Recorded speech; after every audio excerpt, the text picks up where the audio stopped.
Salut, je reviens pour un nouvel update lecture. Je me suis rendu compte qu'en fait il y a encore deux abandons. Un qui m'a un peu déçu et un que j'ai lu mais sans plus. Je me rends compte que en fait plus je présente les livres et plus je me rends compte qu'il y en a pas mal que j'abandonne. Mais je préfère les présenter parce que là en plus c'est deux livres dont on a beaucoup parlé et beaucoup parlé en bien. Et je trouve que les présenter les livres que quand on les a terminés, je vais y arriver, enfin, ça revient à présenter que ceux qu'on a adorés ou ceux qu'on a bien aimés sans plus, parce qu'on les a terminés quand même. Alors, à moins qu'on fasse partie de la catégorie des gens que je respecte, qui s'obligent à terminer un livre même quand elles les aiment pas. Mais sinon, on parle des livres, on parle pas des livres qu'on a détestés au point de les abandonner, et je trouve ça dommage. Alors, vous pouvez trouver que mon avis n'est pas complet et n'est pas recevable parce que je les ai pas terminés, si vous voulez, mais moi je préfère les présenter quand même. Avant de montrer les livres et de parler des deux premiers, les deux premiers se passent au lycée, ils parlent d'adolescents, ils parlent de personnes qui sont au lycée, qui ont 17-18 ans, et donc je vais préciser mon âge. Alors c'est pas pour légitimer mon avis, c'est pas pour me justifier ou quoi que ce soit, c'est juste parce que, avec ma tête là, vous devez me donner 17, 18, 19, ouais, 19 ans si vous êtes sympa, mais j'en ai 23, donc oui, je vais parler du lycée comme si c'était loin, je vais parler du lycée comme si ça faisait longtemps, et avec un certain recul, parce que je l'ai, parce que c'est loin, parce que ça fait 5-6 ans que j'ai quitté le lycée, et parce que même si ma tête vous le dit pas, j'ai 23 ans, encore une fois, et que donc j'ai ce recul par rapport au lycée, donc voilà, je voulais le préciser pour, comment dire, pour qu'on ait mon avis avec justesse, enfin, ou je sais pas. Bref, le premier, c'est Reste avec moi de Jessica Warman. Alors, je l'ai abandonné à la page 50, très précisément. Du coup, je vais raconter tout ce qui se passe dans les 50 premières pages. Parce que c'est pas vraiment du spoil, hein, il en fait 400, je crois, 400 et quelques. 450. Donc, c'est pas vraiment du spoil, c'est ce qui se passe au début du livre. Alors, le résumé, je vais vous le lire parce que il résume assez bien l'histoire et il en dit pas trop. Alors, Elisabeth menait une vie de rêve presque parfaite. Le jour de ses 18 ans, elle meurt brutalement. Meurtre ou accident, qui pourra le découvrir? Une seule personne, Elisabeth elle-même. Donc voilà, le livre démarre avec Elisabeth qui se réveille, elle a fait une fête avec ses amis, et elle se réveille et les autres dorment encore, elle sort et elle découvre son corps. Alors elle comprend pas trop ce qui se passe, qu'est-ce que c'est que ce délire, qu'est-ce que c'est elle a l'impression qu'elle est en vie, elle n'a pas l'impression qu'elle est un fantôme, mais elle trouve son corps. Du coup c'est très bizarre. Pourquoi j'ai arrêté ce livre? J'ai arrêté ce livre parce que clairement j'ai détesté Elisabeth. Alors, Elisabeth, c'est la fille parfaite, la fille blonde, la fille belle, la fille populaire, la fille que tout le monde aime, qui a tout ce qu'elle veut, qui est riche et blablabla. Alors, je pourrais dire que c'est les personnages populaires comme ça qui m'énervent, mais c'est pas ça en fait. C'est juste la manière dont elle est présentée ici, parce que dans la majorité des livres pour ados et des livres qui parlent du lycée, on est du côté de ceux qui sont populaires en fait. Donc c'est pas ça qui m'a dérangé, c'est vraiment la manière dont elle est caricaturée ici. Je pense que clairement c'est fait pour qu'on la déteste, mais moi je l'ai trop détestée pour continuer. Donc Elisabeth va rencontrer un autre fantôme, je sais plus comment il s'appelle. Elle le connaissait quand il était vivant, enfin quand ils étaient vivants. Il est mort il y a quelques temps. Et du coup, il va essayer de l'aider. Sauf que il fait partie des personnes qui ne sont pas populaires, il fait partie des personnes qui n'étaient pas populaires, qui n'étaient pas beaux, qui n'étaient pas riches, qui n'entraient pas dans le cadre des personnes qu'Elisabeth aime en fait. Et dès le début, dès qu'il la rencontre, il va la mettre face à toute la méchanceté que elle et ses amis ont pu avoir envers lui et les gens qui étaient comme lui en fait, qui n'étaient pas dignes d'eux en fait. Il va la mettre face à tout ce qu'ils leur ont fait, à toute la méchanceté gratuite et vraiment pas cool, mais elle s'en fout. Alors elle a peut-être un petit pincement au cœur en mode ah ouais ça se fait pas, c'est pas cool, mais pas plus que ça, vraiment elle s'en fout complètement. Et ce qui m'a vraiment dérangé, c'est que il est la seule personne qui la voit, il est la seule personne à qui elle peut parler, il est la seule personne qui peut l'aider, mais elle ne le trouve pas digne d'elle, il n'était pas populaire, elle s'en fout en fait. Du coup, elle arrête pas de le critiquer, elle arrête pas de le repousser. C'est la seule personne au monde qui peut l'aider, mais elle le trouve pas digne d'elle, alors elle s'en bat les couilles, quoi. Vraiment, c'est ça. Alors, excusez-moi ma vulgarité, mais vraiment, et du coup, je me suis rendu compte à ce moment-là que tout le livre, ça allait être de comprendre comment elle est morte, qu'est-ce qui s'est passé, qu'est-ce qui lui est arrivé. Alors j'irai pas jusqu'à dire que je m'en bats les couilles de savoir ce qui... Enfin, pardon, j'arrête de dire ça. Que je m'en fiche de ce qui lui est arrivé. Mais étant donné que je déteste le personnage, la voir dans sa quête de pourquoi elle est morte et qu'est-ce qui lui est arrivé, j'ai d'autres livres mieux à lire, quoi. En fait, c'est ce que je me suis dit, voilà, j'ai d'autres livres à lire. Celui-là, il me tente clairement pas trop, parce que, enfin, il me tentait bien, mais une fois que je l'ai démarré, clairement, je m'en fiche, quoi. Donc je l'ai arrêté. Je fais ça rarement, mais par curiosité, j'ai été lire les avis sur ce livre. Alors, je respecte qu'on ait pu aimer ce livre, je respecte qu'on ait pu le terminer, mais je ne comprends pas comment, avec un début pareil, on ait pu avoir envie d'aller lire la fin. d'avancer dans le livre. Enfin, moi, je comprends pas. Vraiment, j'ai tellement détesté le personnage que je comprends pas comment des gens ont pu avoir envie de lire la suite. Mais je respecte. Donc voilà, avec moi, ça l'a pas fait. Je pense que vous l'avez déjà vu passer avec d'innombrables avis super bien et super positifs. Mais moi, le mien, il est pas positif. Le deuxième a aussi été immensément accueilli. Il y avait des avis partout, tout le monde l'a adoré, tout le monde a beaucoup aimé. Ça parle encore d'adolescents. Et c'est pas que j'ai détesté, c'est juste qu'au bout d'un moment, ça le faisait pas. Je parle de Love Letter to the Dead de Anne Delera. Donc là, on va rencontrer. Je l'ai arrêté à la page 61. De toute façon, c'est pas que je vais résumer toute l'histoire qui s'est passée, mais ça n'a pas trop d'intérêt en fait. Donc on va rencontrer. Comment elle s'appelle déjà? Laurel. Oui, je crois qu'elle s'appelle Laurel, la fille. Et en fait, l'histoire. Alors, ce ne sont que des lettres qu'elle a écrites. Parce que ça s'appelle Love Letter to the Dead. Mais en fait, c'est vraiment qu'une suite de lettres comme ça. Donc, cher, machin. Et il n'y a pas de texte autre que des lettres. C'est vraiment que des lettres écrites à des personnes mortes. Hein. Merci Audrey.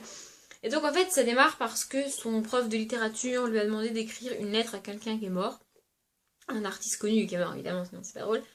Et donc elle en écrit une, et puis elle en écrit plusieurs, et elle s'arrête pas en fait, elle en écrit jusqu'à faire tout le livre quoi. Voilà, l'histoire de Laurel, c'est que elle a perdu sa sœur il y a quelques temps, sa grande sœur est morte. Sa mère est partie quand elles étaient petites, je crois.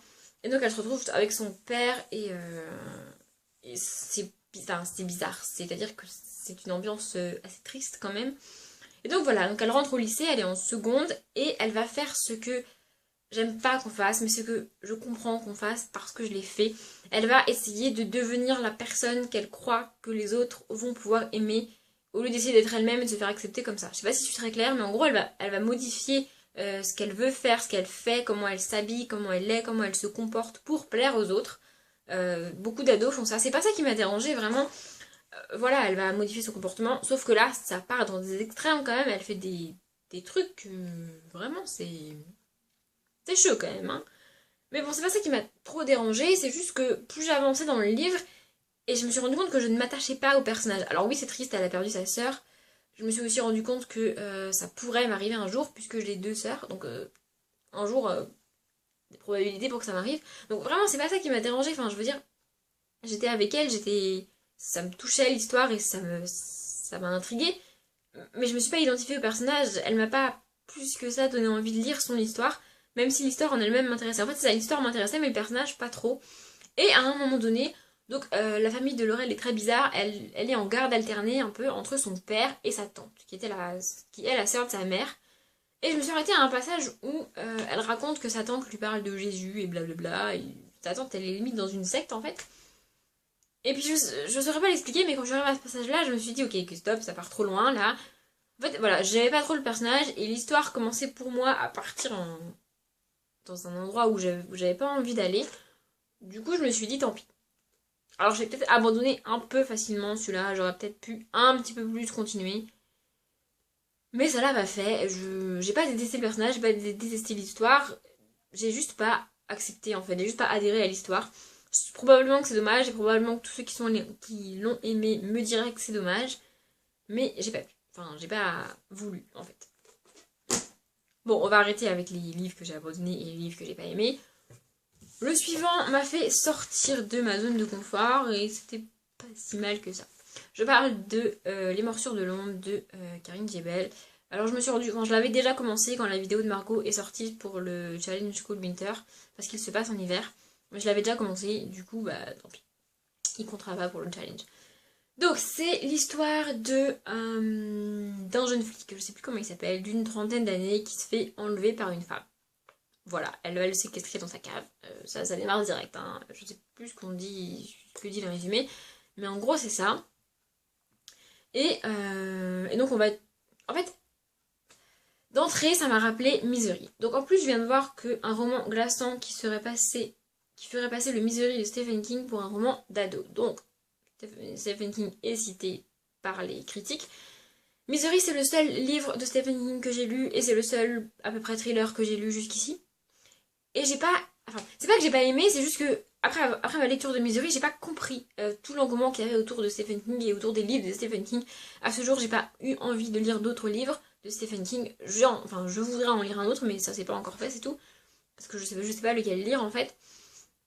Et donc ça m'a rappelé ça, parce que dans Misery, c'est une femme qui enlève un homme et qui va le séquestrer pardon, chez lui. Donc elle va séquestrer l'homme chez lui, alors que la femme, là, elle séquestre l'homme chez elle. C'est la seule différence en fait. Et du coup ça m'a rappelé ça. Et au début je me suis dit, ok, c'est la même histoire, peut-être que les trailers c'est pas pour moi, peut-être que juste les trailers qui parlent de séquestration c'est pas pour moi. Mais j'ai quand même eu envie de continuer, parce que autant dans Misery on sait direct que la femme est folle, que la femme elle le séquestre sans raison et qu'elle est complètement barrée dans sa tête. Autant là, on a un doute. C'est-à-dire qu'on ne sait pas si elle a une raison, entre guillemets, de faire ça et de séquestrer cet homme et de le torturer, ou si elle est juste complètement folle et si elle se trompe en fait. Parce que pour elle, dans sa tête elle a une raison. On ne connaît pas trop au début, on a envie de comprendre évidemment. Mais je voulais savoir si elle avait raison. Enfin, comment dire, si sa raison à elle était vraie, si c'était vraiment ce qui s'était passé, ou si elle était juste complètement folle et qu'elle s'était trompée, ou si elle avait inventé toute cette histoire. C'est pour ça que j'ai continué le livre. Évidemment, à la fin, au cours du livre, on a des réponses. Alors, il y a des petites révélations qui sont faites à la fin qu'on n'a pas forcément vu venir. C'était sympa, mais c'était pas non plus totalement renversant. Alors, j'ai fini ce livre au début du week-end à 1000. Voilà, pour la première année, pour la première fois, en fait, j'ai tenté le week-end à 1000, que j'ai réussi. Donc voilà, les dernières pages ont compté pour le week-end à 1000. Et du coup, j'ai fini le livre et ça finit trop vite. En fait, la fin était trop rapide pour vraiment me choquer et vraiment me surprendre. C'est-à-dire que ça s'est passé tellement vite que j'aurais limite dû relire ce qui s'est passé parce que j'étais perdue en fait. C'est arrivé beaucoup trop vite pour moi. Alors la fin est un renversement de situation. C'est vrai, on s'y attend pas forcément.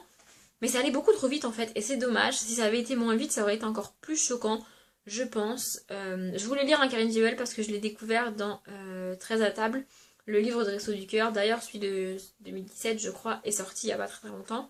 Si vous voulez l'acheter et faire une bonne action, voilà. Moi, je vais l'acheter. Mais du coup, voilà, je voulais la découvrir dans un livre en entier. Alors peut-être que les histoires de séquestration, encore une fois, c'est pas pour moi. Il faudrait que j'essaie autre chose de Karine Duel. Mais je l'ai terminé, c'était pas trop mal. Ça m'a assez donné envie de connaître la fin pour que je le finisse. Mais ça restera pas un de mes livres préférés ou un livre qui m'a marqué, même si la fin est un petit peu choquante. Le dernier. Alors le dernier, j'en ai volontairement parlé en dernier pour essayer de faire rapide, mais je ne garantis pas d'y arriver. J'ai enfin lu Before, la saison 2, et du coup, j'avais dit que je parlerais du 1, que c'était dans ma palle d'été, que j'ai lu en été, et donc quand j'ai fait ma palle d'automne, j'ai dit que je parlerais des deux en même temps. Donc c'est de Anatode, et moi j'ai les éditions France Loisirs, mais de base c'est publié chez Hugo Roman. Est-ce que j'ai vraiment besoin de revenir sur l'histoire de Tessa et Hardin? Est-ce que j'ai vraiment besoin de la résumer? Je pense pas. Mais bon, Tessa rencontre Hardin à la fac, ils ont une relation complètement conflictuelle, complètement dingue, ils passent leur temps à s'engueuler, à se crier dessus, ils sont jamais contents, mais ils s'aiment. En gros c'est ça. J'ai adoré la première saison en fait. Au début j'ai eu peur parce que la saison 1 démarre, on est avec Hardin. Donc là c'est Hardin qui parle et c'est seulement Hardin qui parle. Dans les afters, si je dis pas... Ouais, dans les afters, les points de vue sont alternés. Ici on a que le point de vue de Hardin. Donc ça démarre où c'est la vie de Hardin avant qu'il rencontre Tessa.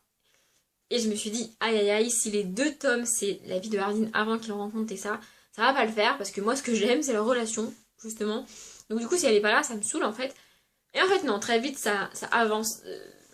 C'est-à-dire qu'en 2 tomes, elle couvre la vie d'Hardin avant qu'il rencontre Tessa, jusqu'à tout ce qui se passe pendant les 5 tomes de After, jusqu'à après After. Comme dans le dernier tome, un petit peu dans le post-vaste, ou je sais pas quoi là, comment ça s'appelle. Donc ces 2 livres qui sont très très courts couvrent tout ça, donc il y a des ellipses de fou évidemment. Et donc voilà, donc là on est avant qu'il rencontre Tessa, ce qui s'est passé, comment il est devenu, qui il est devenu au moment où il rencontre Tessa en fait. Et puis l'histoire de Tessa, l'histoire qu'il a eue avec Tessa.